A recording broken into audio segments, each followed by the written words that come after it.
মাসে মাত্র ২,৫০০ রুপিতে গৃহকর্মীর কাজ, সেখান থেকেই আজ বিধানসভায় কলিতা মাঝের সফলতার গল্প যেন সিনেমার কাহিনীকেও হার মানায়।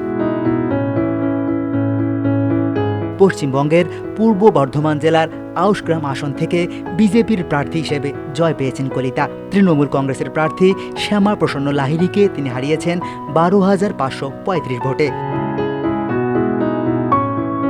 কিন্তু এই জয় শুধু একটি রাজনৈতিক ফল নয়, এটি সংগ্রামের গল্প, লড়াইয়ের গল্প। অভাবের কারণে মাঝপথে পড়াশোনা থেমে গিয়েছিল তার। সংসার চালাতে একাধিক বাড়িতে গৃহকর্মীর কাজ করতেন কলিতা। তার স্বামী একজন প্লাম্বার আর তাদের ছেলে অষ্টম শ্রেণীর ছাত্র।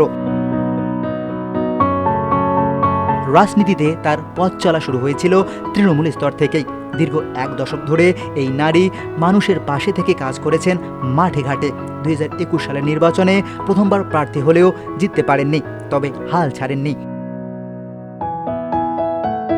২০২৬ সালে আবারও দল তার ওপর ভরসা রাখে, আর এবার সেই ভরসার প্রতিদান দিয়েছেন তিনি। ঘরে ঘরে গিয়ে মানুষের সঙ্গে সরাসরি কথা বলে গড়ে তুলেছেন আস্থা।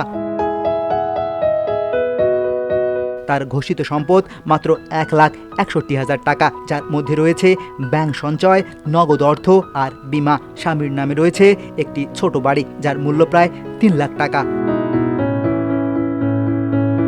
দলের নেতাদের মতে এই জয় প্রমাণ করে সাধারণ মানুষের মধ্য থেকেও নেতৃত্ব উঠে আসতে পারে। আর বিশ্লেষকদের চোখে এটি শুধু একটি আসনের ফল নয়, বরং রাজনীতিতে নতুন বার্তা।